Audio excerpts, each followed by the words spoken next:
Okay, thank you all for waiting. I'll quickly go through the agenda. We'll have previous minutes, students and school presentations, parent groups, open to the public, 3 minutes per speaker for no longer than 60 minutes. We'll then have the superintendent's report, correspondence and board comments, which will include committee reports if there are any. We'll have the personnel agenda, then the consent agenda. We will not be using the second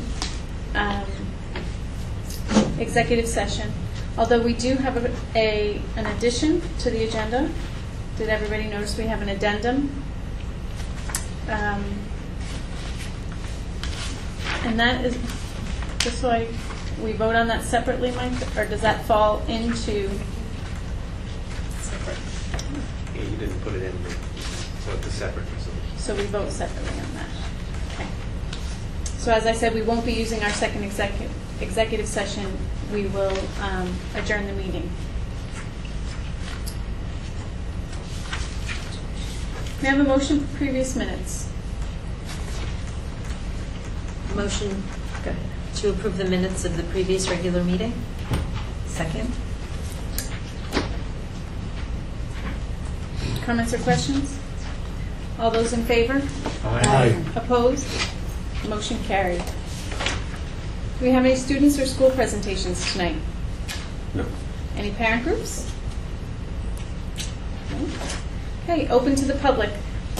Who would like to speak?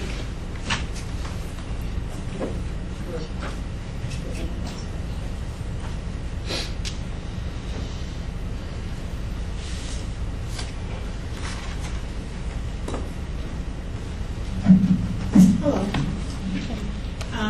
My name is Kenya Gadsden. I am the mother of 2 children in the Beacon City School District. I'll just run it down the hallway, sorry.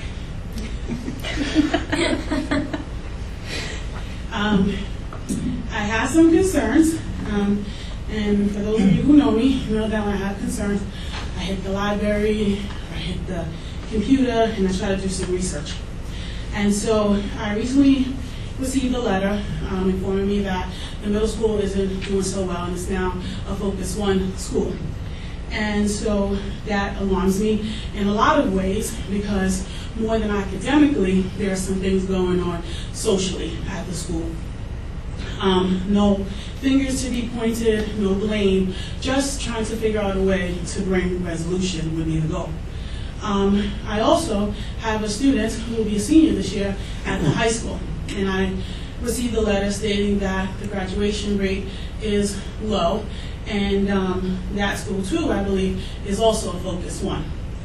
And my concern is back in 2010, I stood before the board, and I was told that there was a program called the NovaNet that was going to be introduced, and that would help and enable students who were failing to kind of bring their grades up and advance themselves. And one of my questions was, how do we monitor this program? How do we monitor the progress of the individuals in the programs when the individuals are not meeting the expectations of the program? Who gets alerted, and how do we help them, right? So my focus clearly is not just for my kids. They're for all the kids because they have to interact with one another. And I never really got an answer to that. And now, here we are in 2013, and NovaNet will be utilized as the system moving forward to help the kids progress through this Focus One situation. So my question to the board would be, if NovaNet had no real results, black and white, then anybody would tell me or point me to back in 2010 when we were not recognized as a Focus One. Now that we are a Focus One, where is the data that I can find to compare from now to 2010 to assess the progress of the program? Because as a parent, if you're telling me that my child, who's in the middle school, is going to utilize this program to help him or her advance, and you have nothing to support how you've been doing, then I don't think we're putting our best foot forward with that. So does anybody have an answer for that? I think, well, I should probably introduce myself. I'm Paul Dorr, the new superintendent. So Mr. Tim and I just started here in July. I spoke to Mr. Tim. We have, we're trying to get our hands around the various programs that are in place, but I don't think that there'd be any problems with coming back to a future meeting with a description of Novenet and how that's proceeding. Or you said you spoke to Mr. Tim. Yeah. Moving forward, I think probably we can get you the information you're looking for. You're basically talking about Yeah, I did that. whether we have any internal statistics as to whether or not students are being successful when they use Novenet. Right, and when do you want to get that to me? Because I need it before my son starts school or my daughter starts school, because then we won't really know if it's going to be effective, right, or how it's going to help the kids going in. So I think that what we keep getting is that we'll give it to you, we'll give it to you, we'll give it to you, and then another school year is here and gone, and then we still have failing students. If you want to contact my office, I'll give you a call. All right, that would be nice. I'll do that. And so that's one issue. The other issue is, I'm not really savvy with this yet, but I am learning. I was navigating the school's report card, and so based on the school's report card, I know that 2009, 2010, 2011, I think the high school was recognized as a failing school, right? Am I correct? Anybody just chime in there? Am I right? As a failing school? Yeah, like it's not meeting the grades. When you look at the ratios for high school, global, science, it's failing. It doesn't meet in those areas. I believe in some categories, but I don't think overall. Well, in the areas that they are failing, it's affecting the kids' ability to remain in school and graduate. So, again, this is systemic, because this goes back to 2010 when I first started looking at this. And I only started looking at it because my own kids were going here, and they're complaining because they're like, my friend doesn't get it, and the teacher doesn't get it, and how do we get it, right? And then teachers, I love teachers. Any of the teachers that I interact with, I give them all the praise and the glory because I see their effort. But the other problem at the high school is if you have a student who is teaching English and they're not savvy in English, and say they don't understand how to write a persuasive essay themselves. And I'm only using this as an example because I don't want to put any specific teacher on the burner. And so my third period class, I teach this persuasive essay, and I realized I don't really have it all together. Those students that left my classroom just left with the wrong information. I go seek help, I get the help, and then I come back and I teach my 7th period class. And now my 7th period class has it all together because I got the help that I needed as a teacher to equip my students. Those students in my 3rd period class have to now go take Regents exams and stuff like that and fail based on the teacher's inability to provide them with the effective lesson at that particular time. This is valid and true. I can back it up. I can support it. And it saddens me that I think that this district, I continually hear them say that we are hiring qualified teachers. That's what I hear. And I believe that. But when you hire a qualified teacher, you need to hire someone who can teach and relate to the kids. Because if you are teaching them in a manner in which they are not receiving and they're not getting it, then what good is your teaching? So whoever is assessing who's getting hired and how they're teaching the lessons to the students and what the students are really getting out of it, maybe they need a support system, because if these kids are getting the most qualified teachers, the question would have to be, there is some disconnect between the qualified teachers and the kids that they're teaching while they're not getting anything. Yes? So then my last point is looking at that report card. It deals with disproportionality in a high school that was recently diagnosed. And so I think this is like some issue or area that people really don't like to deal with. And so as the new person, Mr. Dorr, what is your name? What is your background? Where do you come from? And what can you bring to a community that, in my opinion, since I've been here, is suffering in a lot of ways. It lacks diversity, there's a disconnect in communication, and what one perceives, I guess the leaders, perceive as doing the right thing for the people who have to live there. So I'd be happy to have you come in and have that conversation with you. All right, so what do? Call you like tomorrow? Yeah, if you call my office, Ms. Palachi will set up a time for you to come in. Okay, we'll do that. Thank you. Good night. Thank you. Who else would like to speak?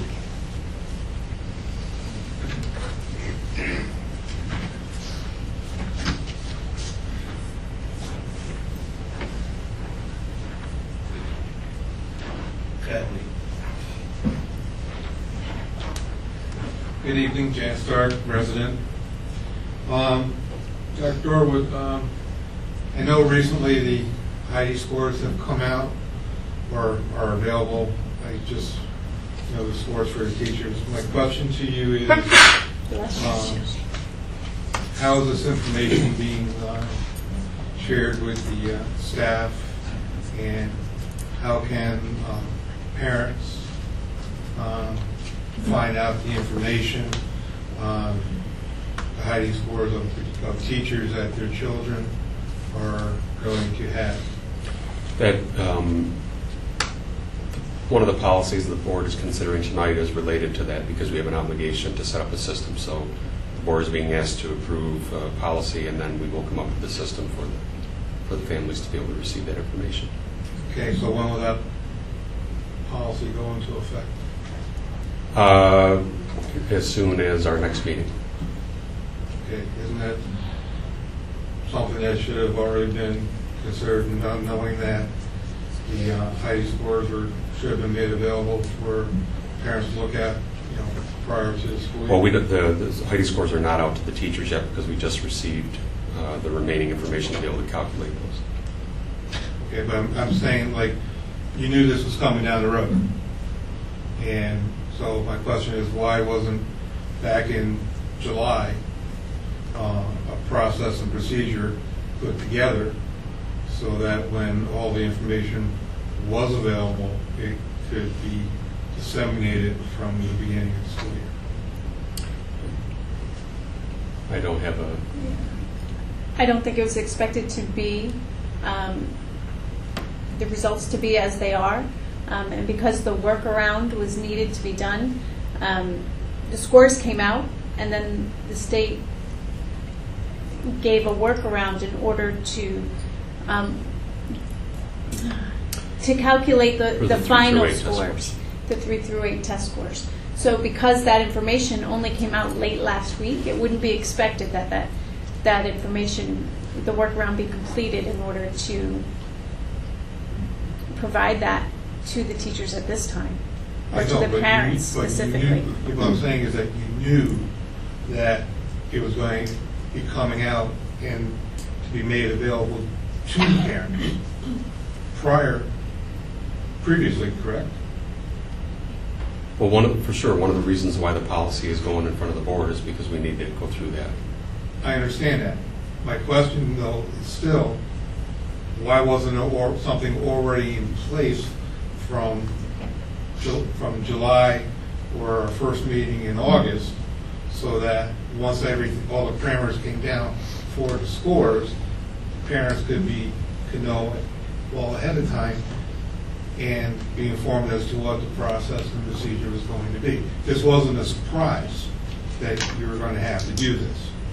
Regardless as to whether you just got the scores or not, it wasn't a surprise that parents were going to be able to know what those scores were going to be, correct? Mhm.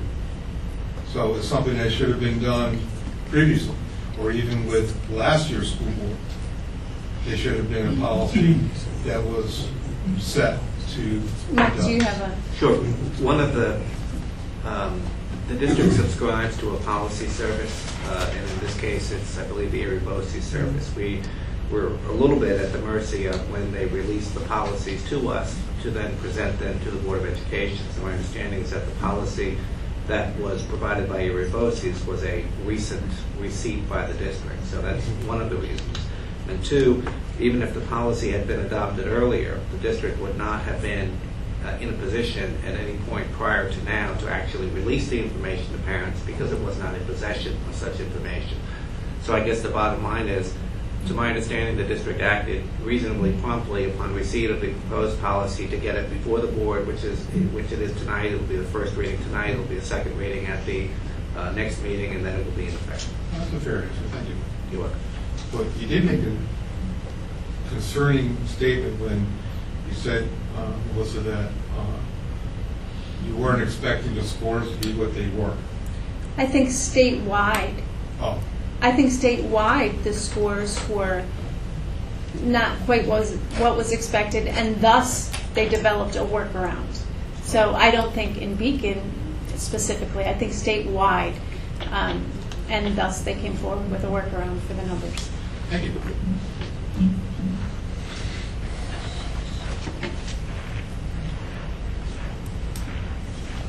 Would anyone else like to speak? No? Kim, did you want to speak to us, or you just want to speak up there? Oh, I'm sorry. Well, actually, I could say a lot, but it's getting kind of late. Well, we couldn't tell if you wanted to speak or if you just wanted to. No, I'm good. Okay, good. Okay, our superintendent's report. So just a couple of items to provide an update to the board and the community that's here with us tonight. We have been working on finalizing the APPR for next year. For those that were able to join us at the beginning, we did a brief workshop sort of going over some of the highlights for what's going to be in the plan for next year.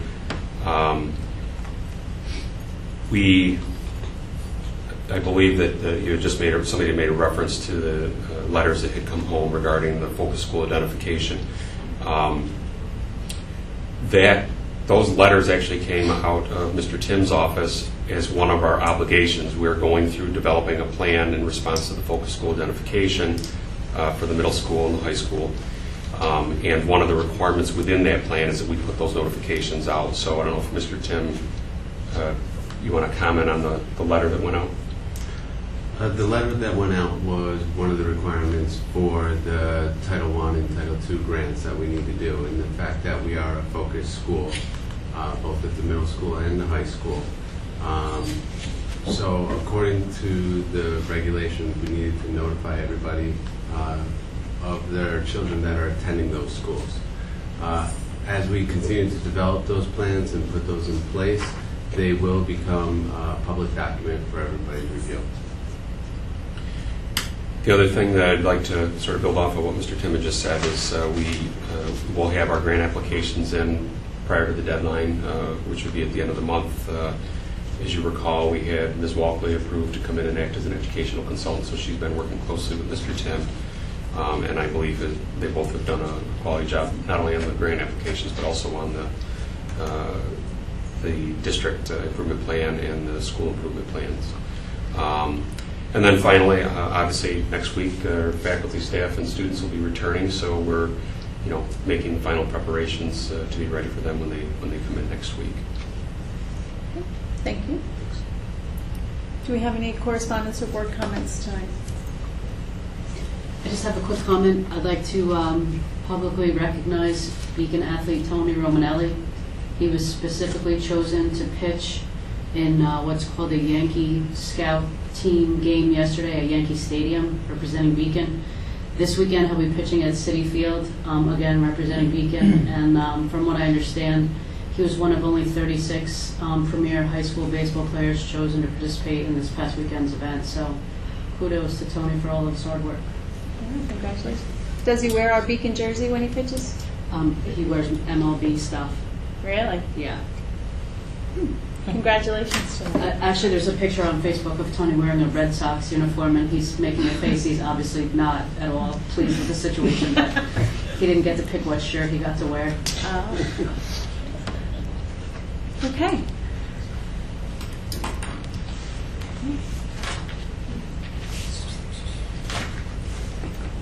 Move on to the personnel agenda. May I have a motion? Motion to approve the personnel agenda, items A through AA. Second. Comments or questions? All those in favor? Aye. Opposed? Motion carried. May I have a motion for the consent agenda?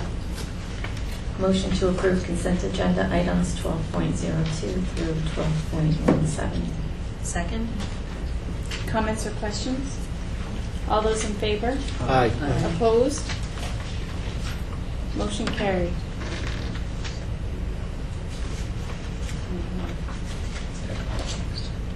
What's that?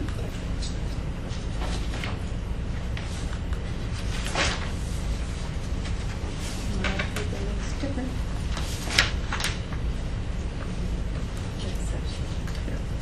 Yeah, but I went through the next. Okay. Approved tax warrant. May I have a motion to approve? Motion to approve the tax warrant. Second. Comments or questions? All those in favor? I think that's all. Oh, roll call. Okay. Larry Cohen, Yes. Betsy Dennis, Jennifer Edge, Tracy Analek Everett, Yes. Christine Galba, Yes? Frank Garnett, Yes. Georgia Patchen, Yes. Bill South, Yes. Melissa Thompson. Yes. Motion carried. Okay, may I have a motion for the addendum? Motion to approve the addendum resolution as listed on the agenda. Second? Comments or questions? All those in favor? Aye. Opposed? Motion carried. We will not be using the second executive session. May I have a motion to adjourn the meeting? Motion to adjourn the meeting.